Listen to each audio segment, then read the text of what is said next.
Looks like we're live. Hello, my name is Trish Ajel Roberts, and welcome to the live recording of the Mind Blowing Happiness podcast. This is the second episode of the new season, and I'm back with my amazing teacher, mentor, and friend, Patty Aubery. And I'm going to read some words about Patty so you get to know who she is. She is a powerhouse of wisdom, creativity, and authenticity. Patty can be your best friend or the tough love you need to get unstuck when it seems impossible. And Patty Aubery has been there and done it. From her early days of building one of publishing's first billion-dollar brands, Chicken Soup for the Soul, to her current role as president of the Canfield Training Group. She has created an inspiring life for herself and others around the world. For the last several years, she's been empowering women to show up more boldly and authentically in their lives with her best-selling book and course, Permission Granted, and through her role as Chief Visionary Officer at Goal Friends. So welcome, Patty. How are you? I'm good. Thanks for having me. Thank you so much for being here. So I know that you have your Permission Granted retreat coming up. And I think we were also talking about Attractor Factor and some other good stuff. So let us know, what have you been doing? What do you have going on? Well, I definitely have Permission Granted at the end of April, the 22nd, 23rd, 24th, and 25th. That's going to be really exciting. It's just a bunch of women getting together to give themselves permission to dream big and figure out what's next for them, which is my favorite thing to do, which is tell me your problems. Let me help you get your own way. And then I'm also doing something called the Attractor Factor, which is how to attract your ideal client and do it in a way that's much more grassroots without having to just jump into social media and jump into podcasts and jump into this and jump into that. It's really more about figuring out who that ideal audience is and then really helping them create a blueprint, a step-by-step process on what to do in what order. Because I see so many authors and speakers that are trying to do too much stuff at once. And it's so important, as you know, to get your messaging right and to figure out who you're actually speaking to. So that's always fun too. It's a nice way to start. I always say you don't start to build a house without your blueprint from your architect. And I see a lot of people going out building like, hey, let's just start with the bathroom. I'm like, wait, hold on. Those change orders are expensive. Don't build your website when you don't know who you're talking to yet. Exactly. So, it's so true. It's so true. You want to have the foundation. Yeah. I'm sorry, go ahead. It's just overwhelming for people. I think when you're learning how to craft your message around your book, or you're learning how to share a message in your speaking career and it's new and different, to then understand the business side at the same time, it just gets very, very overwhelming. So it's much better to look at it as a business, build it out as a business, and then hit the go button when it's all laid out. I always say it's like an adult coloring book where you get the crayons out.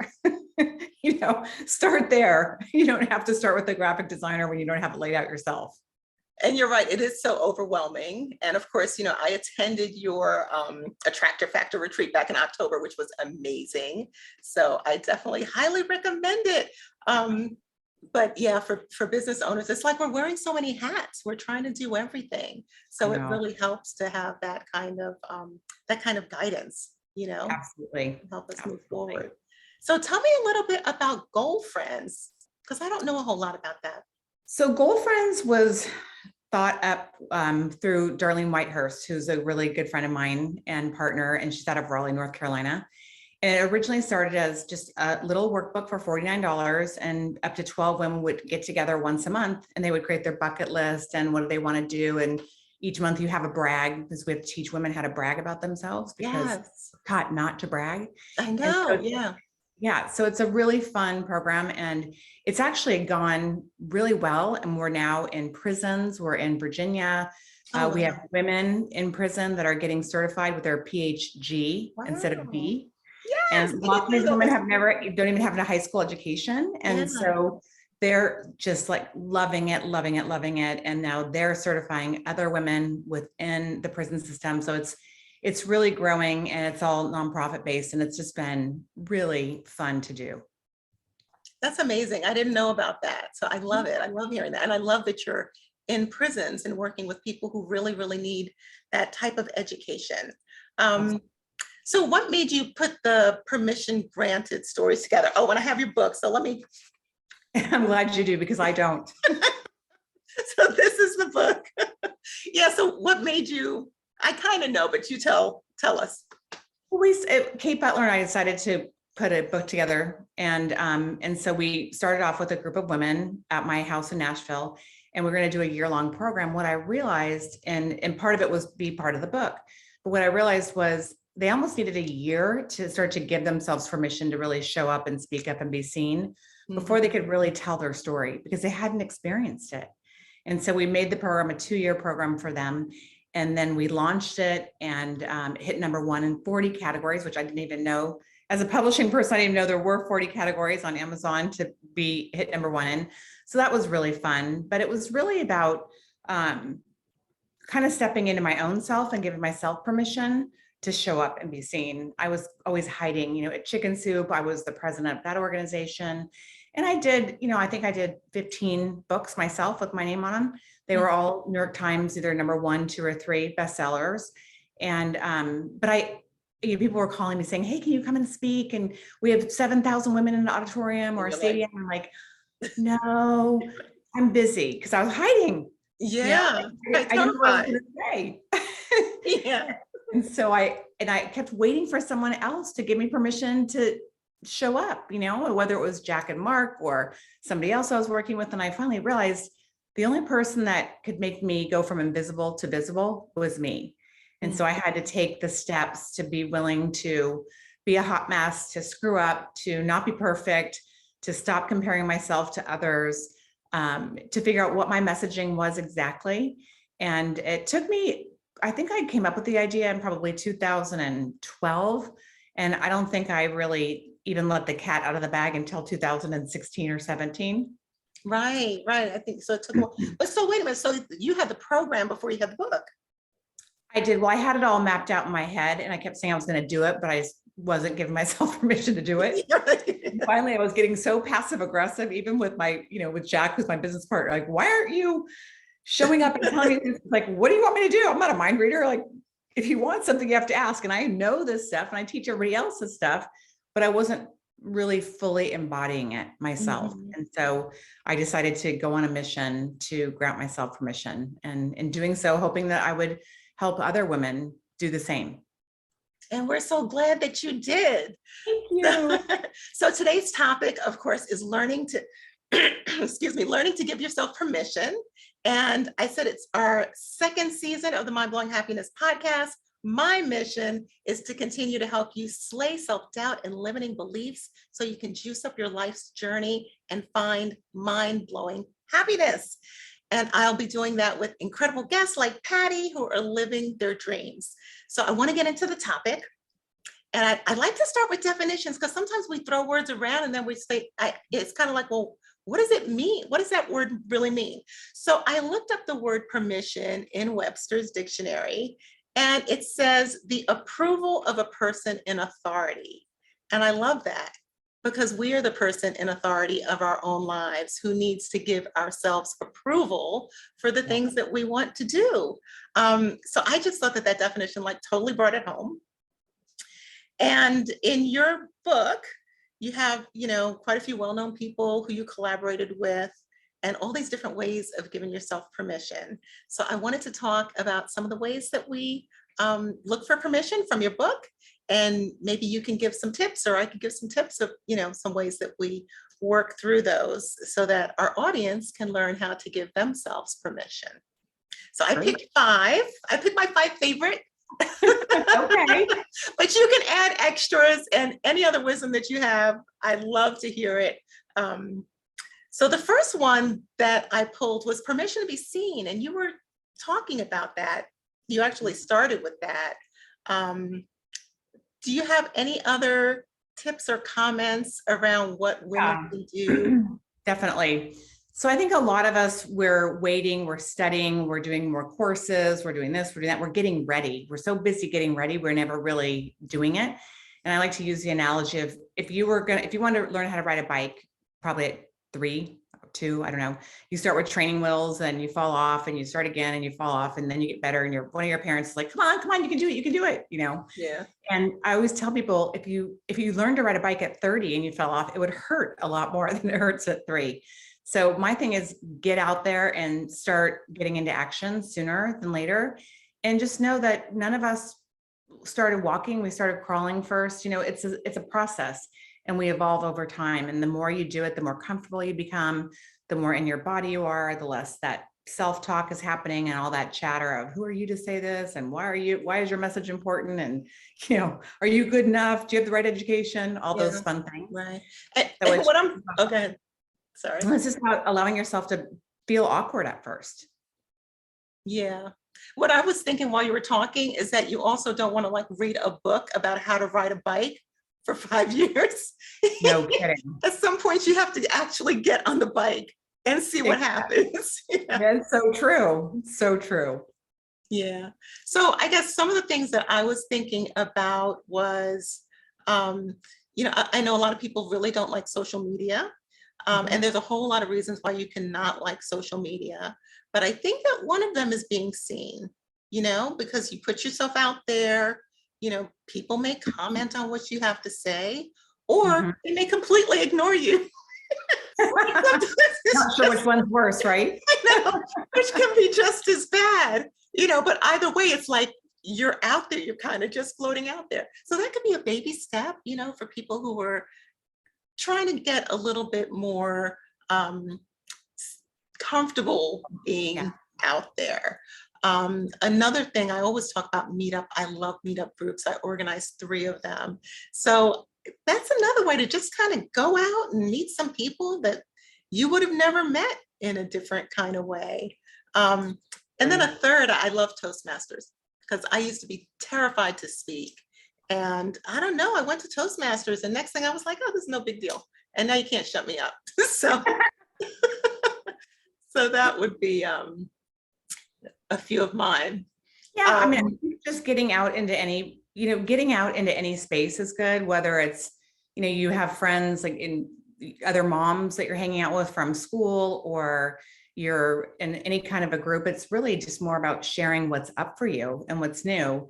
And I think the more that we really look at this from a different standpoint of, it's not about us, as you know, Trish, it's really about the other people. And so if we can just be one light to one person, then we've done our job.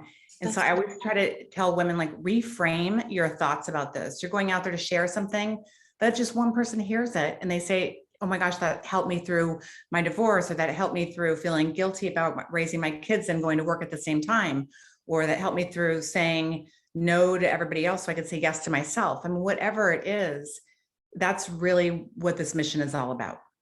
And that's so helpful, because a lot of times we get nervous because we're so busy thinking about ourselves. What do I look like? What am I wearing? What are they going to think? What if I say the wrong thing? And if you stop thinking about yourself and you think about the people that you're trying to connect with, or that you're trying to reach, or even more importantly, people that you're trying to help, if you put your focus there, then you can kind of forget about yourself, or laugh at yourself like I do frequently. So yeah, that's really helpful. We tend to make it a lot about ourselves. It's like, wait a second, this is not all about me. Right. Yeah, exactly. And it makes it so much easier. It just makes it a lot easier. So let me see. Okay, so the second one I had, you ready for number 2? Sure. Okay, so the second one I loved is permission to be authentic. Authentic. Just the word is yummy. Do you have any comments on that before I what are your tips on that? I think a lot of people, especially today in today's world with all the social media and all the different things, people are trying to be like somebody else. And, it's kind of like when The Secret came out, right? Everybody was sort of saying the same thing. Thoughts become things and you get what you focus on. But, Bob Proctor said it different than Jack Canfield, who said it different than Lisa Nichols, who said it different than, whoever else was in the movie. Time Off, my buddy, anybody at all. But if you just really own who you are, then you'll attract the people that need to hear from you. And so it is about that. And I think a lot of us try to be something else, and then that becomes really hard to scale because we're not being us. And then you become less relatable, and there's that vibration in there that people can feel it. And so the deeper you go with your own stories and with your own heartfelt messages, the deeper the people that are hearing it will go. And so we're there to be the example of living that authentic, true life. Because trying to be perfect, as you know, I have one of my clients, Ellie Sheffy. She has this screensaver, perfectly imperfect. I keep it on there. I'm perfectly imperfect. We're never going to be perfect. So just be you. You know, we're going to get judged regardless of if we're trying to be somebody else or ourselves. And my friend Cindy Irma always says, being yourself is much more scalable. So just be judged who you really are instead of who you think you should be. And the thing, I did this art, it was a photography class many years ago, where one of the students showed a picture of his partner, and his back was all covered in like pock marks. And he said that your beauty is in your imperfection. And Yeah. that just always stuck with me. Nobody really wants this kind of plastic Barbie, like we want real people with real emotions, because that's who we are and we connect with who we are, so we all have flaws, and it's kind of like our flaws are the things that make us beautiful, so Definitely. yeah. And not being authentic is a lot of work, Patty. It is. It's already a lot of work having a business, running a bit, doing all the things that we do, but trying to do it while being some other version of ourselves is, I can't even imagine. It's a lot. Yeah, it's exhausting. It's exhausting. And I think the older you get, the more you realize it. And for me, I would hope that women that are in their 20s and 30s could get this sooner. And, I use the example a lot of when you get married, right? So when I first got married, I did everything for my husband. I packed his suitcases. I left him little love notes and with his little blow pop, lollipop things. And I'd give him massages every day. And I was just like, I just want to be that one, that person that he would just love. And over time, I'm like, my gosh, I got to hire a masseuse. This is just not working for me, And so often I think we give up ourselves to be loved by other people. And then we start to disappear and we start to lose ourselves. And that is exhausting. And that is where we become passive aggressive and we start to get Resentful. Resentful. Absolutely. And really, it's not about that person outside of us. It's really up to us to be our true selves. And that's a tough one. And I've had those experiences too, losing myself in relationships. But when we talk about authenticity, it also makes me think of some of the time that I spent in corporate, because there's such a defined structure for how you're supposed to operate in that environment, that I think it puts a lot of pressure on a lot of women, to show up in this model that doesn't necessarily reflect who they are, or even reflect really feminine energy, because a lot of that was based on old kind of male models and military models for management and that kind of thing. So, yeah. Yeah. And I think that I also really believe that we have the opportunity in today's world to show other women what that looks like. Because when we were growing up, I didn't see that. It was so corporate. You had to be a certain way. And I remember when I first started to kind of come out of my shell, people were like, oh my gosh, you're so funny. I didn't even know. I was so afraid of you, or you were so intimidating. And I'm like, Yeah. Really? I never want to be intimidating. I just want to be the big shoulder pads. You used to wear the big shoulder pads. Oh yeah. The more weight I gain, the larger the shoulder pads. My trainer's like, it's not going to work, Patty. You look like a football player. Pretty much. Oh my God, I'm glad those are gone. So like if you were going to give a tip for somebody to be kind of build that authenticity muscle, what would that look like? I would say just practice, be conscious and be aware of how you're responding to people, of what you're doing. And I always say, just consider the whole world sort of a science lab, and everybody out there is a rat in your lab. And just be kind of a fly on the wall and just notice when you just show up as really you. And if it's like, yeah, I don't really want to do that. Or, what do you want for dinner? Oh, I don't care. No, you do care. So just say whatever it is, have an opinion and show up with it, or have your humor, your sense of humor, or whatever it is that we all have these unique qualities, and to stifle them down is to play small. And so again, we really want to be that authentic version of us again. So we're that light for others. And, somebody said, Dan Millman, I was doing an interview with him 2 days ago, and he said, law of attraction is like, think this way, or, act, believe, receive, whatever it is. He's like, it's really behave. And so when we learn to actually behave the way, what that looks like for us, the more that we can get kind of comfortable in that, that feeling. And I said to him, I'm going to learn to behave because he's 72 and his skin looks amazing. Or no, 76. He's got a wrinkle on his face. Is that from being authentic? Because I'm all in. If it's going to make me look younger, I'm good. There is a little bit of vanity going on here. But I think that authenticity is part of happiness. It's part of self-love. It's that you're aware of who you are, you know what you like and what you don't like, and you're comfortable and confident expressing that to the world. So yeah, I think it gets rid of wrinkles too. I'm gonna go along with that. But yeah, I would agree with you. Like small things. I think if it's hard for you to start with small things, maybe saying which restaurant you want to go to, or which outfit you want to wear, or, I'm vegan.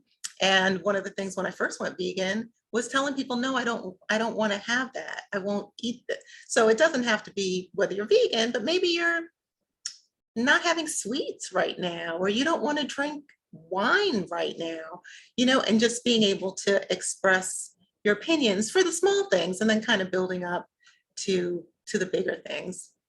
Yeah, absolutely. And again, I can't stress it enough. I feel like whenever we start anything new, just recognize that it's going to feel a little awkward, and so many times when they're like, oh, I'm sorry, I got so emotional about that. Or, oh, was I too loud? It's like, you're being yourself. Yeah. And really, I mean, if we're authentic and someone's judging us for our authenticity, most likely it's because they're not willing to step it up and do the same. So again, it has nothing to do with us. That's so true, because sometimes you being authentic, on the one hand, you'll have people who are really, really drawn to that because they wish they could do it themselves. And then on the other hand, you might have people who were kind of like secretly simmering because they feel like they can't do that.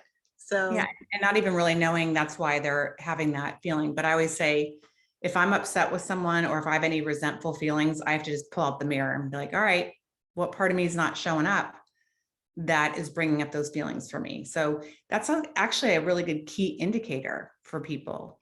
I like that. Irritated, just look at yourself. Where am I not living my true self? Or where am I not being funny enough? Or where am I not just being totally brutally honest? And hopefully a graceful way. It doesn't always come out that way in the beginning. You learn over time to become a little bit more graceful.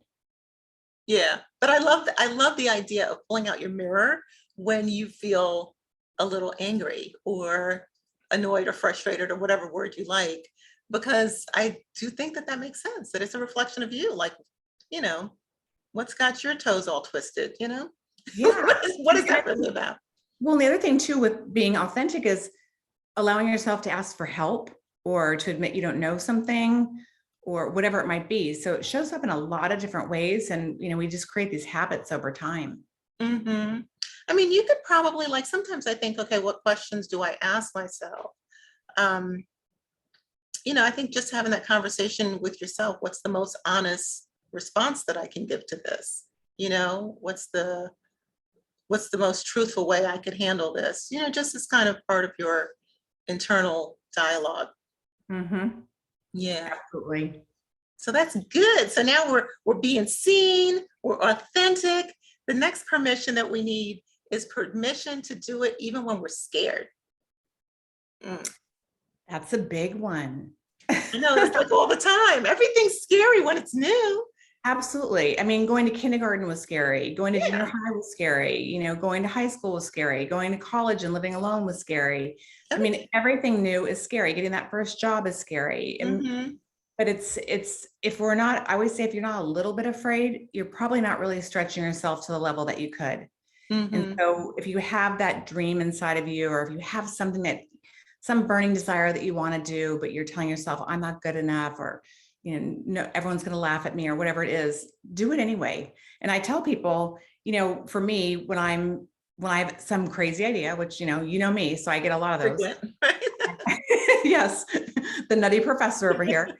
But the minute I get out of the shower, if I have an idea, I make the phone call immediately. Like if it's one of my mentors or somebody that I want to play with or a deal I think I can put together, I go for it right then and there because I have the energy to do it. And I say, you know, my 9 a.m. ideas are insane and exciting. And at 4 o'clock, they're crazy and exhausting. And so if there's something new that you need to do, figure out what time of day is your prime. And so often we have our day job, then we want to do something new and different. And so we're trying out these new scary things, maybe at the end of the day when we're exhausted, or we've been talking to ourselves about it all day. It's kind of like when I go to the gym. I don't want to go to the gym. If I don't go in the morning, I'm not going at 5.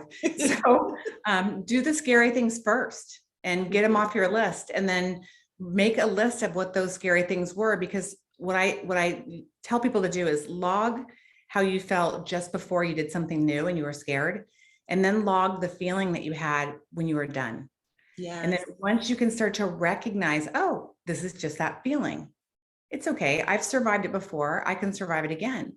And, you know, if I say, hey, make a list of your successes, whether it's graduating kindergarten or whatever it might be, it's important for that reason to dial back to the feeling of what it was like. Oh, I survived that one. I can survive the next one. Yeah. So it really is kind of a new way to reframe your mindset around fear. And I don't believe at all that there is ever a failure other than staying stuck because you're letting your fear run you. Yeah, it makes me think of I think it's a Nelson Mandela quote. I never fail. I either win or I learn, you know, because there's always a lesson. There's always a lesson there. And I pulled another quote actually from your book, which is an Irma Bomback quote. When I stand before God at the end of my life, I would hope that I would not have a single bit of talent left and could say I used everything you gave me. And I love that. I feel like I've heard different versions of that from different people, but that's kind of it right there. You want to make sure that you're using all of your talents and gifts. And it's so easy to get stuck in a box, kind of pigeonholed, where you're doing just a little bit of something that you're good at and never really tapping into the whole you. Definitely. I love Irma Bomback. She was one of the funniest people on the planet. She definitely lived her, you know, her purpose and her unique ability. I mean, her humor was off the chart. And so it really is like, once you can get into that place of, if you want something, and you're afraid, if you do it, you're living your passion. And then you're figuring out at the same time what that purpose is behind that passion. And that's where the scalability comes in. So if you just get into that action and you start, you will be unstoppable. It really is owning those different parts of you and listening to your intuition and taking time for yourself to look at, what do you really want? I mean, that's a big one. How often are you asking yourself, if I could have it all, what would it look like? Not if I could, I can only have a family, I can't have a job, or I can only have this, or I can't have that. And so often that's not true. It's both and it's just being open to, if that were possible, what would it look like? And being brutally honest about it. And then sharing it with people that you know will be open to those new ideas. You know, lots of times I used to get these big ideas and I'd go tell everybody and I'd scare half the people to death. And then they would reinforce my fear, you know, and I would get pissed off because I'm like, why don't they believe me? I've done all these other things. I've been successful. And at one point, I'll never forget, Jack Canfield said to me, he's like, it's not that people don't trust you. He said, you scare the crap out of them. And he would always ask me 1,000 questions whenever I had a new idea. And I'd say, why don't you just believe me? Why do you have to ask these questions? My brain doesn't go at Mach speed like that. I have to chunk it down. So just bear with me. I'm like, oh, it's not about me. He's like, has nothing to do with you. I'm like, wow. Wish I'd learned that about 20 years ago. Isn't that funny though? It wasn't about you. No, totally. And we think everything's about us. I know. Gosh, yeah. We learn over time. Yeah. With my daughter, you know, I always tell her when she gets that nervousness that, listen, when you're sitting home watching Netflix, you're never going to be nervous. You're going to be just fine because you're not doing anything. So you have to kind of make friends with the butterflies in your stomach, like what you were talking about before. Where it's like, okay, I recognize this feeling. I know what this is. You know, this is part of my energy, and it's okay. You know, it's okay to be scared. Yeah, and it comes out in all different ways. You know, whether if we don't express it, we don't sleep, or we eat too much, or we yell at our kids. I mean, I remember when I would have to go out of town, the 2 days before, I would be horrible to my family. Oh, And gosh. it's just the fear of like forgetting to do something or not having it all together or whatever it was. And one day I went, oh, this is just Patty 2 days before she goes on a trip. And once I recognized that and had that awareness, then I had a choice. How do I want to react to the rest of the day? Or how do I want to respond? Not react, because react is when you don't plan. Right. And so I started to change my responses. I started packing earlier, putting things together sooner. Instead of 2 days, I would slowly do it over a week. And then I wasn't stressing out, So Right. we tend to run ourselves to the ringer for no reason lots of times. Right. And then you could show up differently, Yeah. for your family. Um, okay, so I guess we covered doing it scared. I'm trying to think, are there any other tips that we could give to help people do? I think the journal thing that you gave was a great idea, to get in the habit of writing before and after, so that you can kind of go back and look at that and get familiar with that feeling. I think a tip that I would give is to do a little breath work, because 3 breaths can change your whole life. Like, inhale through the nose, exhale through the mouth, do that 3 times, release an audible sigh. It's my favorite 3 breaths, and you can use that anytime. And when you're nervous, it just really brings you, because you're still going to be a little nervous, but it really just brings you down Yeah. so that you're more centered. I used to use that a lot with the kids when my son would play basketball, and he was a really good athlete. And at one point he just started getting nervous. He had made a couple screw ups, and so he was replaying those mistakes in his mind. And so I got the whole team together and they were playing their arch rival. I'm like, okay, we're going to breathe. I want you guys to visualize everybody's hitting, the net. It's going in every time. And my son's like, this is kind of weird. I'm like, just breathe. And then at the end, I think I said, and if you win, I'm going to get you that new car. I think I kind of because I wanted to push the point that this stuff really works. But he's like, Mom, I'm so calm. But yeah, and especially with our kids, I mean, it's hard to watch them. I remember being in the Bahamas. We were at that huge hotel with the big slide that Oh, goes, oh gosh, I know what you're talking about. and the slide is scary. And my son was pacing for days, like, I want to go, but I'm scared. I'm like, if you don't go and you miss out on this, you're going to beat yourself up for years that you didn't go. So just get up there. And finally, like day 4, he did it. He's like, I should have done it on day 1, Mom. It was so funny. Yes, we would have all had a much better time. It was pain and suffering. Atlantis, that's what it is. Yeah. Atlantis, right? The Atlantis. Yes, the Atlantis. Exactly. Exactly. Yeah. But he was so young that he was talking about it out loud, where a lot of us as adults, we just internalize it. Yeah. And so often it might just be like, we're not really sure what the path looks like, or we don't know what the next step is.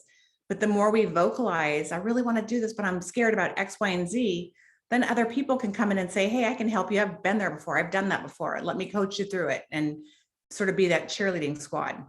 Yeah. And that leads really well into this next one, which is permission to get messy, because that's how I see that. It's like, sometimes we don't want to do things unless we know exactly what the steps are. We know where we're going to start, what's going to happen, and how it's going to finish. But life isn't like that 99% of the time, especially not if you're doing big new things. So you got to give yourself permission to just kind of get in the tumbleweeds and the mud and figure it out along the way. Absolutely. And the funny thing is, the times when I was the most messy, honestly, in my 50, almost 7 years, are the funniest times now. I think back, like, I cannot believe I did that, but at least it adds color to your life, right? So you can be like, well, at least I'm a little bit further along than I was when I did that the first time. But yeah, I mean, we're all kind of a hot mess at different times. But again, that's what makes you authentic.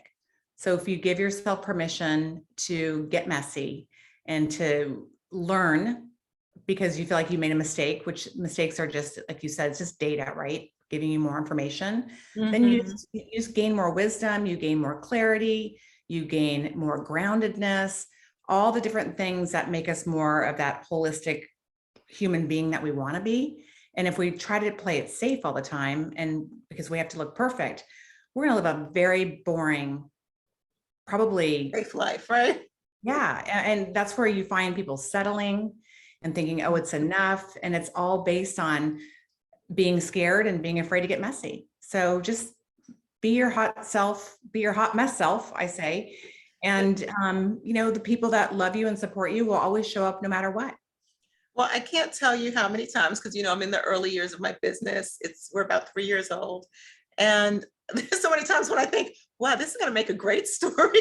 Yes, that's This true. is going to be a great story. I can't wait to tell this story 5 years from now, Yeah. because you have to just kind of just get into the weeds when you're doing big things or doing new things. The other thing I was thinking is when you said that you can have this really safe kind of life. I'll never forget. I used to own a Curves Fitness Center many years ago, and I had somebody come and tell me that she injured herself falling off her sofa. I just thought, That would be me. That would be goodness, I would rather be doing something else, But it's just kind of funny because we create all of these. It just becomes a metaphor, right? Because it creates all of these ideas in our head of what it takes to be safe. And you can put all the gates up and all the fences around you, and then kind of become the person who slips in the bathtub, or, like you weren't scuba diving, you weren't on a jet ski, you fell off your sofa, so. I can relate. I was always the kid. I went to Catholic school, and so we had those god awful plaid skirts, and I was always the kid that had the scabs on my knees. I would fall over everything. But yeah, I mean, I remember getting out of the car once. I took my boys skiing, and I was getting out of the car and I was in great shape, and I'd gone to the chiropractor because I'd pulled my back from going down a mountain that was way too big for me, which my brother thought was hysterical. And I was so mad. And I was pulling my 3-year-old at the same time. And then I went to the chiropractor, and I thought, I'm just going to stop at Starbucks. I'm feeling a little bit better. And I got out, and these guys were looking at me. I thought I looked really hot. I went to slam the door of my Navigator, and I slipped. I was on black ice, and I literally the little step board that you step up to get into the car, all the way down from my butt to my neck. I was black and blue. I felt like a complete idiot. I'm mortified. Now I'm so embarrassed. I've got those horrible feelings of, oh, I looked stupid or this or that. I went back to the chiropractor, and I showed him my back. It's totally black and blue. He's like, now, how did you do this? I fell out of my car.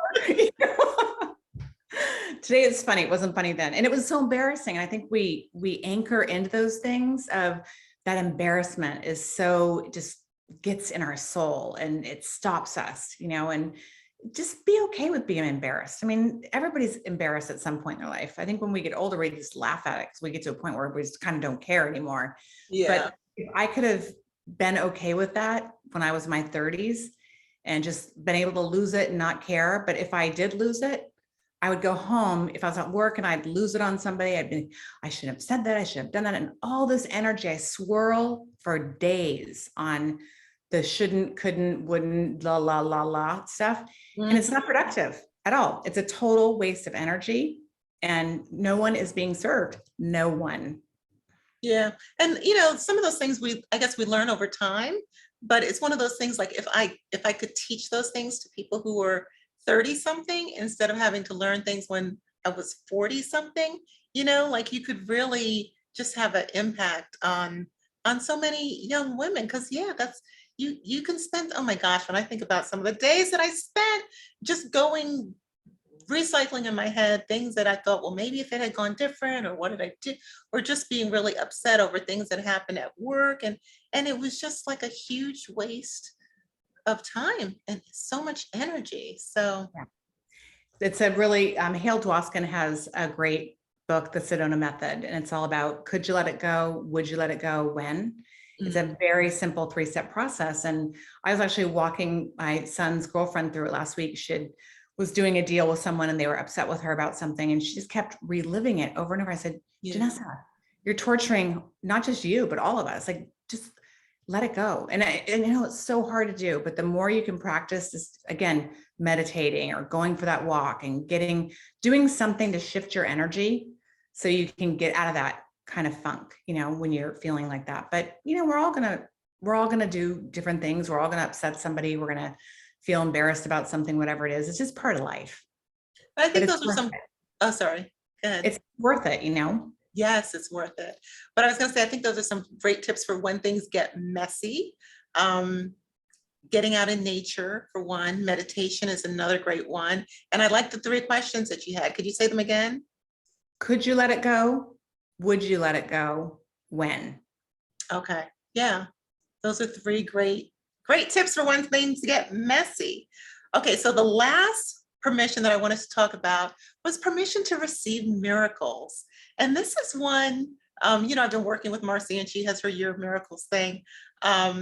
So it's something that I've been working on for myself because I think that I'm naturally a giver and I have a hard time just receiving and not like sometimes calculating in my head, okay, well, this person did this for me. So now I have to, my little tally, make sure that I do this for them. So yeah, so I've just been practicing receiving. And what tip would you have or like comments on receiving miracles, giving yourself permission to receive miracles? Well, I think there's so many different levels of receiving. I mean, miracles could come in the form of a friendship or someone helping you or landing some big job or creating a Amazon best-selling book, whatever it is, but really allowing yourself to receive what you reap from all that work that you've done. So often people are like, that was an amazing job. And you're like, oh, thanks. And then you go back to what you could have done better. So it's, the whole law of attraction, ask, believe, but then be willing to receive what shows up for you and be open to actually grabbing it and taking it because you're worthy of it. And so the more that the more you practice it, the better you'll get. But so often we just slough off our wins, we slough off compliments and so forth, and we downplay ourselves. And I remember I was doing a big event. It was a one-day event somewhere. And Cheryl Howell, if you're listening, Cheryl, you made a huge impact on my life. And I was on stage and people were like clapping. And I just was kind of not taking it in. And she's like, you need to stand up tall and just grab onto that and stop playing small, girl. And I was like, whoa, this is one of my students who's calling me out, And so just really showing up and being willing to be in that space and allowing those things, allowing people to help you, allowing the compliments to come in, allowing that flow of success, whatever it might be willing to receive it. For me, that was a very difficult thing to do. I downplayed all of my books. People would say, what do you do? I'd say, oh, he's an author or she's this, but I never said, oh, I'm a New York Times #1 bestselling author, because I felt like I was being too audacious or I was being a bragger.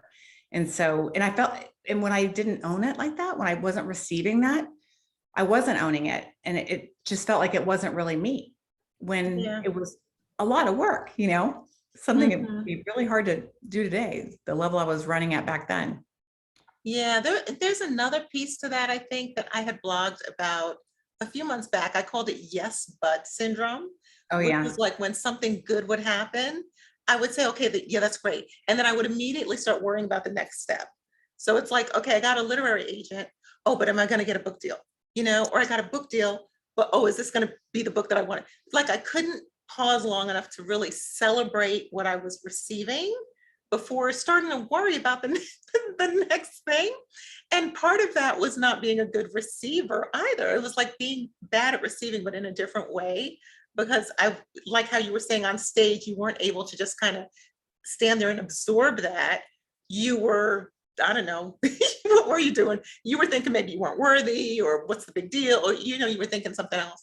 So yeah, like, I think that that's another element of it where it's like, yeah, I'm on stage, but I have to do whatever the next thing is. They're only clapping to be polite or what's the next segment going to look like? I mean, it's crazy. The things we tell ourselves, it's insane. Yeah. Celebrate those little wins along the way and being willing to receive those miracles as they come in is really important because so many of us work really, really hard to get there. And I think, especially in today's world, last couple of years, everything's via Zoom and you just go from one thing to the next thing to the next thing. And there's no time to even decompress and reflect and be grateful for those miracles. I mean, gratitude is huge. And so if you can just maybe make a list at the end of the day of what little miracle showed up for me today, even if it was my car didn't start, but guess what? I didn't run into the middle of the intersection where there was a huge accident. I mean, it could be anything. I mean, everything could be looked at as a miracle. Again, if you reframe it and you're willing to receive it. And I think that's a great tip for people, to give yourself permission to receive miracles, is to notice the ones that you are receiving, to really write them down, keep track of them. And, miracles can just be like wins, just anything that went well for you. And the more that you acknowledge, I believe the universe wants to give you more, Yeah. So this was great. I'm going to just go through the 5 that we talked about real quick. And then if you want to add anything else, we can, and we'll wrap up.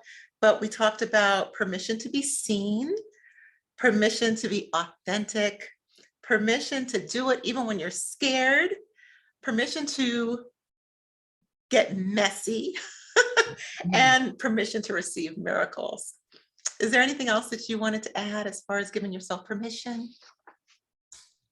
Well, buy the book. There's some great authors in there, like Ayanna Vincent and Marcy Shimoff and Lisa Nichols and Janet Atwood and different people like that. And, I love what Ayanna said when I was interviewing her. She said, the moment you are conceived, God has given you permission to be the best version of you. It was like, oh, wow, if I could just remember that, and I think I we love just her forget.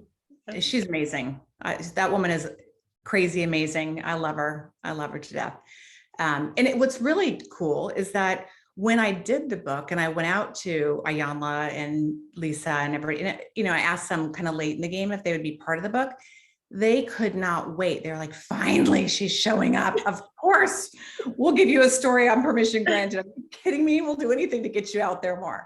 And so, it's like, be willing to receive that support. And then, and there's always that friction whenever we are giving ourselves permission to do something new. There's a piece of us that really wants it, and the other piece that says, are you sure?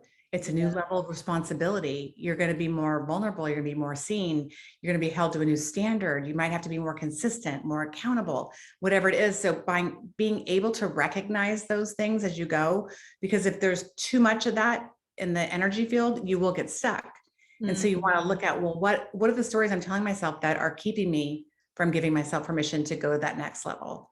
And, we go to levels, then we plateau, then we get kind of bored, then we go to the next level.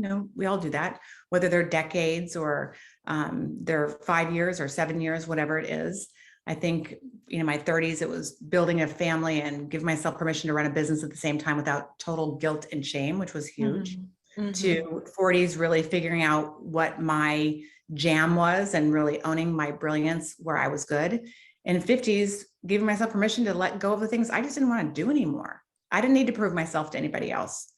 I wasn't going to change. I'm just going to be, I just needed to be more of who I was and not get stuck in that space. So it's a journey. It's not like a beginning and a middle and an end. It's a lifelong journey of transformation. And I use the analogy a lot. If you microwaved your turkey for Thanksgiving, it would be like a rubber duck. And so, turkey. What's that? Your tofu turkey. Yeah, it would be a tofu turkey on a good day.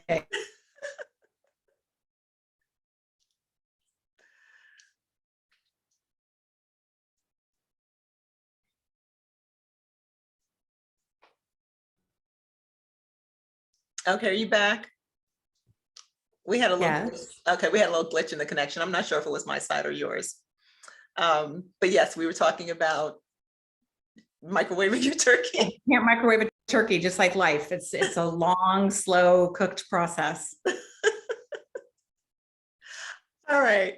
So it's funny because when you said that, it would just make me think of how people talk about fear of success. And like, that's what all of this is incorporating.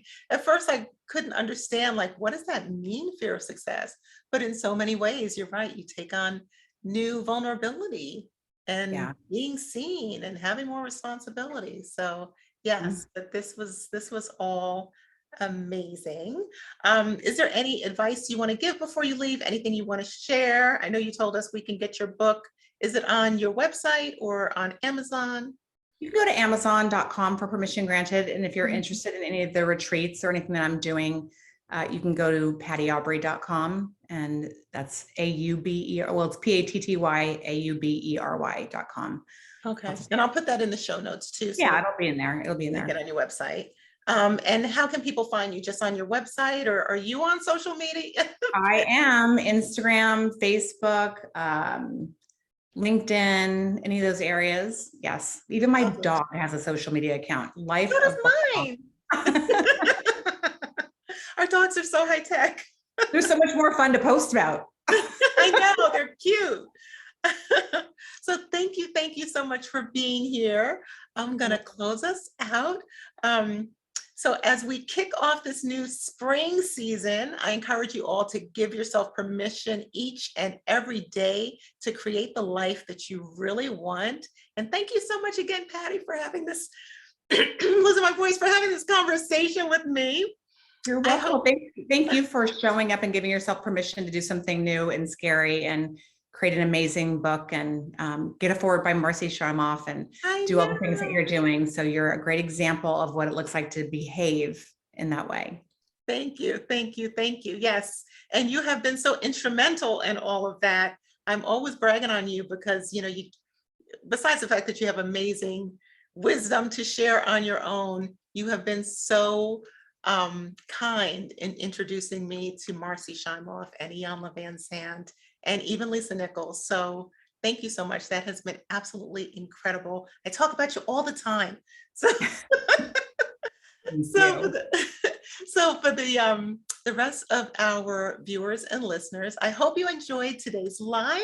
You can visit my website, which is trishajelroberts.com, and hit the start here button if you want to sign up for a free 30-minute clarity coaching session with me. You can also gain access to the Mind Blowing Happiness Circle for 30 days for free. And you can download my latest ebook, which is the Book Club Leader's Guide. It's the Leader's Guide for the 12 Steps to Mind Blowing Happiness. So that's it. I wish you all passion, purpose, and the realization of your fullest potential. Enjoy the rest of your day, and may your journey be juicy.